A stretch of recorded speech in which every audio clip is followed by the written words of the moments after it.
अस्सलाम वालेकुम। आज का हमारा टॉपिक है general structure of bacteria and its function. आज के लेक्चर में हम बैक्टीरिया का इंट्रोडक्शन देखेंगे, उसके बाद हम इसके इंटरनल और एक्सटर्नल स्ट्रक्चर को डिस्कस करेंगे। बैक्टीरिया एक ग्रीक वर्ड है जिसका मतलब है स्टिक या फिर रोड। इसे बैक्टीरिया इसलिए कहा जाता है क्योंकि जो सबसे पहले बैक्टीरिया डिस्कवर किए गए थे वो रोड शेप के थे। उसके बाद फिर दूसरे शेप के बैक्टीरिया भी डिस्कवर किए गए जैसे स्पाइरल और राउंड। बैक्टीरिया माइक्रोस्कोपिक ऑर्गेनिज्म है, इसे हम नेकेड आई से नहीं देख सकते। बैक्टीरिया को देखने के लिए हमें माइक्रोस्कोप की ज़रूरत होती है क्योंकि इनका साइज़ बहुत छोटा होता है। इसके अलावा बैक्टीरिया सिंगल सेल ऑर्गेनिज्म है, मतलब ये यूनिसेलुलर है और सिंगल सेल से बने होते हैं। और बैक्टीरिया हमें डाइवर्स इन्वायरमेंट में मिलता है। ये हमें सॉइल में, ओशन में और ह्यूमन गट में मिलते हैं, जैसे कि एलिमेंट्री कनाल और इंटेस्टाइन वगैरह। तो बैक्टीरिया हमें ऑलमोस्ट हर जगह मिलते हैं। बैक्टीरिया का ह्यूमन के साथ बहुत कॉम्प्लेक्स रिलेशनशिप होता है। एक तरफ तो बैक्टीरिया ह्यूमंस के लिए बहुत हेल्पफुल होते हैं, जैसे कि ये मिल्क को योगर्ट में कन्वर्ट करते हैं और हमारे डाइजेशन में भी हेल्पफुल होते हैं। इसके अलावा ये वाइटामिन्स को भी ऑब्जॉर्ब करते हैं क्योंकि ये हमारे डाइजेस्टिव सिस्टम में होते हैं। और दूसरी तरफ ये बैक्टीरिया बहुत डिस्ट्रक्टिव भी होते हैं क्योंकि ये पैथोजेनिक होते हैं और बहुत से डिजीजेस कॉज करते हैं, जैसे कि निमोनिया और टीबी वगैरह। अब हम बैक्टीरिया का स्ट्रक्चर देख लेते हैं। बैक्टीरिया प्रोकैरियोटिक होते हैं। इनके स्ट्रक्चर में मेम्ब्रेन बाउंड ऑर्गेनल्स और न्यूक्लियर मेम्ब्रेन नहीं होती। तो जो चीज़ें इनके स्ट्रक्चर में प्रेजेंट होती है उसमें हमारे पास सबसे पहले ये हेयर लाइक और थ्रेड लाइक अपेंडेजेस है, जिसे हम फ्लैजेलम कहते हैं। फ्लैजेलम बैक्टीरिया को मूवमेंट में हेल्प करता है। उसके बाद ये ब्लैक डॉट में हमारे पास ये एंडोस्पोर है। एंडो का मतलब होता है इनसाइड और स्पोर का मतलब है spore like structure. Endospore bacteria को हार्श इन्वायरमेंट में सर्वाइव करने में हेल्प करता है। फिर बैक्टीरिया में हमारे पास कैप्सूल भी होते हैं। कैप्सूल जेलेटिनियस मटेरियल से मिलके बने होते हैं। उसके अलावा ज़्यादातर बैक्टीरिया में सेल वॉल प्रेजेंट होती है सिवाय माइक्रोप्लाज्मा के, और सेल वॉल के अंदर सेल मेम्ब्रेन होती है। सेल मेम्ब्रेन सेलेक्टिवली परमिएबल होती है और यूकैरियोटिक सेल की तरह फंक्शन करती है। इसके अलावा बैक्टीरिया में और भी थ्रेड लाइक स्ट्रक्चर होते हैं जिसे हम पिलाए और फिम्बरी कहते हैं। ये बैक्टीरिया के अटैचमेंट में हेल्पफुल होते हैं। और साइटोप्लाज्म में डिफरेंट मटेरियल रिजाइड किए होते हैं। फिर इसमें राइबोसोम भी होते हैं। राइबोसोम प्रोटीन सिंथेसिस में हेल्पफुल होते हैं। और क्रोमोसोम भी प्रेजेंट होते हैं बैक्टीरिया में, लेकिन क्रोमोसोम न्यूक्लियस के अंदर नहीं होते। इसके अलावा लास्ट में हमारे पास प्लाज्मिड है। बैक्टीरिया में डबल स्ट्रैंडेड सर्कुलर डीएनए होती है जिसे हम प्लाज्मिड कहते हैं। अब हम इन स्ट्रक्चर की डिटेल देख लेते हैं। सबसे पहले हम बैक्टीरिया के एक्सटर्नल स्ट्रक्चर देखते हैं। जो स्ट्रक्चर बैक्टीरिया की आउटर सरफेस पर प्रेजेंट है, इसमें सबसे पहले हमारे पास सेल वॉल आ जाते हैं। सेल वॉल बैक्टीरिया की आउटर मोस्ट बाउंड्री होती है। ये बैक्टीरियल सेल की शेप को मेंटेन करता है। फॉर एग्जांपल, अगर बैक्टीरिया सेल रोड शेप का है तो इसका सेल वॉल भी रोड शेप का होगा। अगर स्पाइरल शेप का है तो इसका सेल वॉल भी स्पाइरल शेप का होगा। और अगर राउंड शेप का है तो इसका सेल वॉल भी राउंड शेप का होगा। इसके अलावा ये बैक्टीरियल सेल को प्रोटेक्ट भी करता है और हाइपोटोनिक इन्वायरमेंट में इसको बर्स्ट होने से भी प्रिवेंट करता है। जैसे कि ये हाइपोटोनिक सॉल्यूशन है, इसमें सॉल्ट की कंसंट्रेशन सेल के अंदर ज़्यादा होती है और सेल के बाहर कम होती है, जिसकी वजह से वाटर सेल के अंदर एंटर होता है और अंदर वाला सेल स्वेल हो जाता है। लेकिन सेल वॉल की वजह से ये बर्स्ट नहीं होता, सेल वॉल इनको प्रोटेक्ट कर लेता है। जबकि जो हाइपोटोनिक सॉल्यूशन होता है उसमें सॉल्ट की कंसंट्रेशन बाहर ज़्यादा होती है और अंदर कम होती है, जिसकी वजह से सारा वाटर बाहर चला जाता है और हमारा सेल डेड हो जाता है। तो सेल वॉल इनको प्रोटेक्ट नहीं कर पाती। इसलिए जब हमने फूड को प्रिजर्व करना होता है तो उसमें हम सॉल्ट लगा देते हैं, जिससे फिर जो बैक्टीरिया होते हैं वो ख़त्म हो जाते हैं और जो हमारा फूड है वो ज़्यादा देर के लिए सर्वाइव कर जाता है और ख़राब नहीं होता। अब हम देखते हैं बैक्टीरिया की सेल वॉल की स्ट्रक्चर किससे मिलकर बनी होती है। तो बैक्टीरिया की सेल वॉल पेप्टाइडोग्लाइकेन से मिलकर बनी होती है। पेप्टाइड में हमारे पास प्रोटीन और अमाइनो एसिड आ जाते हैं और ग्लाइकेन में हमारे पास शुगर आ जाते हैं। तो बेसिकली बैक्टीरिया की सेल वॉल कार्बोहाइड्रेट और प्रोटीन से मिलकर बनी होती है। इसमें हमारे पास ये शुगर की लेयर है NAM और NAG, और ये लेयर एक लेयर दूसरे लेयर से पेप्टाइड ब्रिज की वजह से अटैच होती है। फिर इन पेप्टिडोग्लाइकिन के बेस पर बैक्टीरिया के सेल वॉल को दो कैटेगरीज में डिवाइड किया गया, ग्राम पॉजिटिव बैक्टीरिया और gram negative bacteria. Gram positive bacteria में हमारे पास ज़्यादा अमाउंट में पेप्टिडोग्लाइकेन होते हैं और ग्राम नेगेटिव बैक्टीरिया में हमारे पास कम अमाउंट के पेप्टिडोग्लाइकेन होते हैं। जैसे कि इस डायग्राम में ये हमारे पास ग्राम नेगेटिव बैक्टीरिया, इसमें पेप्टिडोग्लाइकेन की लेयर थिन होती है जिसकी वजह से इसमें पेप्टिडोग्लाइकेन की अमाउंट कम होती है। और ये ग्राम पॉजिटिव बैक्टीरिया, इसमें पेप्टिडोग्लाइकेन की लेयर थिक होती है जिसकी वजह से इसमें पेप्टिडोग्लाइकेन ज़्यादा अमाउंट में प्रेजेंट होते हैं। और ये हमें किस तरह से पता चलेगा कि किस में पेप्टिडोग्लाइकेन की लेयर थिक है और किस में थिन है, इसको पता लगाने के लिए ग्राम स्टेनिंग टेक्निक यूज़ की गई। ये टेक्निक एक फिजिशियन क्रिस्टिन ग्राहम ने 19th सेंचुरी में डिस्कवर की। इस टेक्निक को यूज़ करते हुए हम किस तरह से पता लगाते हैं, ये अब हम देखते हैं। तो ये हमारे पास बैक्टीरिया की कॉलोनी है। इसमें हमारे पास ये बैक्टीरिया प्रेजेंट है, कुछ राउंड शेप के हैं और कुछ रोड शेप के हैं। इसमें अब हम सोल्यूशन अप्लाई करेंगे जिससे हमें पता चलेगा कि ये बैक्टीरिया ग्राम पॉजिटिव है या फिर ग्राम नेगेटिव है। जो ग्राम पॉजिटिव हो गए उनकी पेप्टिडोग्लाइकेन की लेयर थिक होगी और जो ग्राम नेगेटिव हो गए उनकी पेप्टिडोग्लाइकेन की लेयर थिन होगी। इसमें हमने फॉर एग्जांपल ये बैक्टीरिया हमने स्लाइड में डाल दिया और इसमें अब हम क्रिस्टल वॉयलेट का सोल्यूशन डाल देंगे, जिससे फिर हमारे बैक्टीरिया पर्पल कलर के हो जाएंगे। ये बैक्टीरिया पर्पल कलर के इसलिए होंगे क्योंकि ये जो क्रिस्टल वॉयलेट डाई है ये बैक्टीरिया में एंटर हो जाएंगे। फिर सेकंड स्टेप में हम आयोडीन का सोल्यूशन अप्लाई करेंगे। आयोडीन का सोल्यूशन अप्लाई करने से हमारे जो क्रिस्टल वॉयलेट का सोल्यूशन हमने अप्लाई किया था वो बहुत ज़्यादा कम्प्लेक्स हो जाएगा, जिसकी वजह से ये स्ट्रॉन्ग हो जाएगा और ये डाई ईजिली बाहर नहीं आ सकेगा। फिर थर्ड स्टेप में हम अल्कोहल अप्लाई करेंगे। अल्कोहल अप्लाई करने से इन बैक्टीरिया सेल में डीकलराइजेशन हो जाएगी, जिससे इन बैक्टीरिया कलर का जो क्रिस्टल वॉयलेट की वजह से पर्पल कलर था वो ख़त्म हो जाएगा और ये सारा कलर बाहर ले आएगा।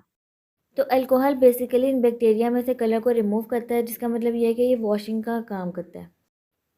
मतलब होता क्या है कि जो अल्कोहल है वो बैक्टीरिया सेल में एंटर होता है और इनका जो क्रिस्टल वॉयलेट पर्पल कलर होता है उसको लेके वो बाहर आ जाता है और इनको डीकलराइज कर देता है।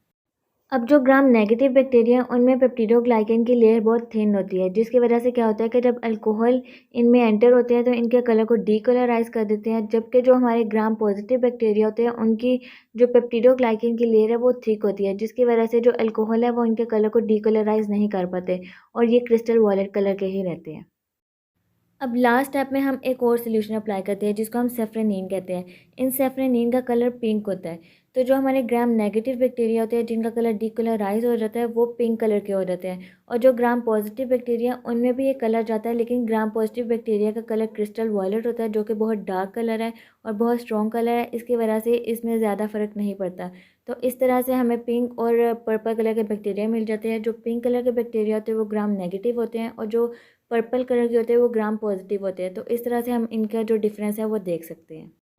इसके अलावा ये टेक्निक मेडिसिनल यूज़ में भी बहुत ज़्यादा इंपॉर्टेंट है, क्योंकि बहुत से ऐसे एंटीबायोटिक्स होते हैं जो ग्राम पॉजिटिव पे इफेक्ट करते हैं और ग्राम नेगेटिव पे इफेक्ट नहीं करते। क्योंकि जो ग्राम पॉजिटिव होती हैं उनकी जो पेप्टिडोग्लाइकेन थिक होती है, जिस वजह से एंटीबायोटिक्स उन पे इफेक्टिव नहीं होते, लेकिन जो ग्राम नेगेटिव होते हैं उनकी पेप्टिडोग्लाइकेन थिन होती है, तो एंटीबायोटिक इन पे इफेक्ट कर जाते हैं। इसलिए हम इस टेक्निक से ये देख सकते हैं कि कौन से ग्राम पॉजिटिव है और कौन से ग्राम नेगेटिव है, और उसको फिर हम एंटीबायोटिक्स के लिए यूज़ कर सकते हैं। अब हम यहाँ पे ग्राम पॉजिटिव बैक्टीरिया और ग्राम नेगेटिव बैक्टीरिया का डिफरेंस देख लेते हैं। ग्राम पॉजिटिव बैक्टीरिया में पेप्टिडोग्लाइकेन की अमाउंट ज़्यादा होती है क्योंकि इनकी जो लेयर है वो थिक होती है, और ग्राम नेगेटिव बैक्टीरिया में पेप्टिडोग्लाइकेन की अमाउंट कम होती है क्योंकि इनमें पेप्टिडोग्लाइकेन की जो लेयर है वो थिन होती है। इसके अलावा स्टेनिंग टेक्निक से gram positive bacteria purple colour के हो जाते हैं और gram negative bacteria pink colour के हो जाते हैं। अब gram positive bacteria purple colour के होते हैं इसलिए हम इसे प्राइमरी डाई कहते हैं, और gram negative bacteria pink colour के होते हैं इसलिए हम इसे सेकेंडरी डाई कहते हैं। नेक्स्ट स्ट्रक्चर हमारे पास है कैप्सूल। कैप्सूल कुछ बैक्टीरिया में पाए जाते हैं। ये जेलेटिनियस मटेरियल से बनी हुई आउटर मोस्ट लेयर होती है और सेल वॉल की आउटर साइड पे पाई जाती है। जो कैप्सूल लूजली बाउंड होती है, मतलब कि वो लेस टाइटली बाउंड होती है सेल से, उसे हम ग्लाइकोकैलस कहते हैं। कैप्सूल का फंक्शन क्या होता है? कैप्सूल बेसिकली बैक्टीरिया में अटैचमेंट का प्रोसेस करता है।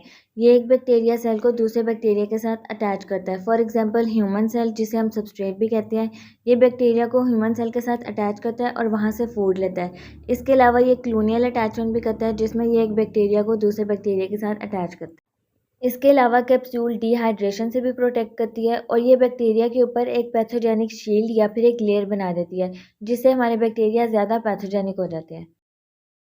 थर्ड स्ट्रक्चर हमारे पास है फ्लैजेला। फ्लैजेला बैक्टीरिया को मूवमेंट में हेल्प करता है। आधे से ज़्यादा हमारे जो बैक्टीरिया होते हैं उनमें फ्लैजेला प्रेजेंट होता है और ये कैपेबल होते हैं टैक्सिस के। टैक्सिस हम मूवमेंट को कहते हैं। ये या तो स्टिमुलस की तरफ जाते हैं या फिर स्टिमुलस से दूर जाते हैं। स्टिमुलस हम केमिकल को कहते हैं। फॉर एग्जांपल, अगर ये किसी न्यूट्रिएंट या फिर ऑक्सीजन की तरफ जाएंगे तो उसे हम पॉजिटिव कीमियोटैक्सिस कहेंगे। कीमियो मतलब कि केमिकल या फिर न्यूट्रिएंट्स, और टैक्सिस यानी कि मूवमेंट। और अगर ये किसी टॉक्सिक सब्सटेंस से दूर जाएंगे तो उसे हम नेगेटिव कीमियोटैक्सिस कहेंगे।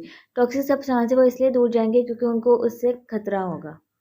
और ये मूवमेंट बैक्टीरिया फ्लैजेला की वजह से कर पाता है। फ्लैजेला एक हेयर लाइक अपेंडेजेस होती है। इसका स्ट्रक्चर अब हम यहाँ देखते हैं।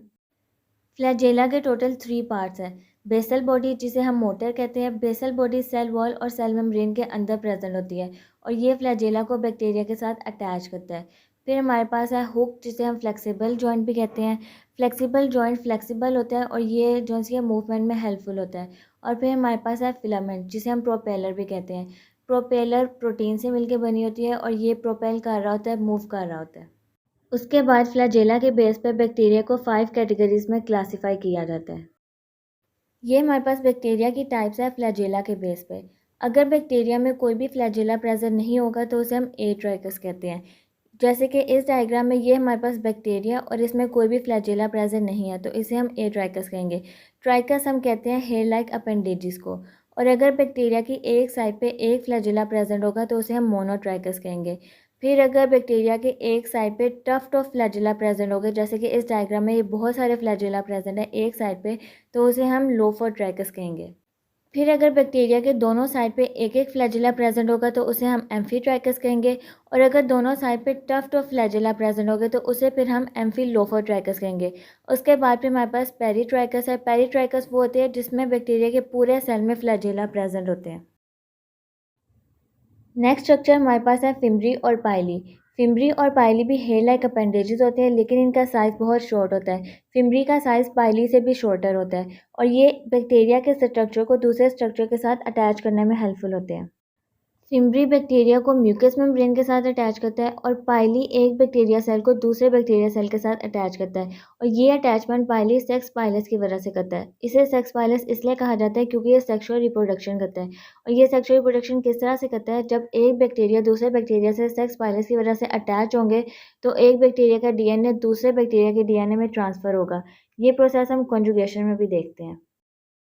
तो ये था हमारा आज का लेक्चर। आज के टॉपिक में हमने बैक्टीरिया के सिर्फ उन स्ट्रक्चर को डिस्कस किया जो बैक्टीरिया की आउटर सरफेस पे होते हैं, जिसे हम एक्सटर्नल स्ट्रक्चर कहते हैं। अब इसके इंटरनल स्ट्रक्चर और बैक्टीरिया की शेप की बेस पे इसकी जो क्लासिफिकेशन है वो हम अपने नेक्स्ट लेक्चर में डिस्कस करेंगे। अब इस लेक्चर को हम थोड़ा सा रिवाइज कर लेते हैं। आज के लेक्चर में हमने देखा कि बैक्टीरिया एक माइक्रोस्कोपिक सिंगल सेल ऑर्गेनिज्म होता है और ये डाइवर्स इन्वायरमेंट में पाया जाता है।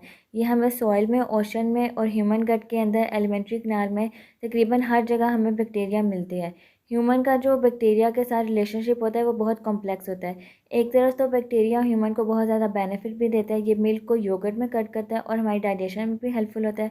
उसके अलावा बैक्टीरिया बहुत डिस्ट्रक्टिव भी होता है क्योंकि ये पैथोजेनिक होता है और ह्यूमन में बहुत सी डिजीज़ कॉज करता है, जैसे कि निमोनिया और टीबी वगैरह।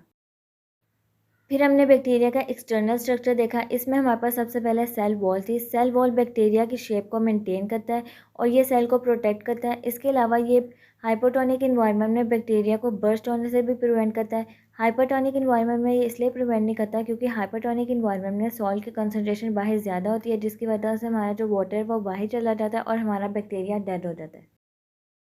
फिर हमने देखा कि जो बैक्टीरिया का सेल वॉल है वो पेप्टिडोग्लाइकन से मिलकर बना होता है।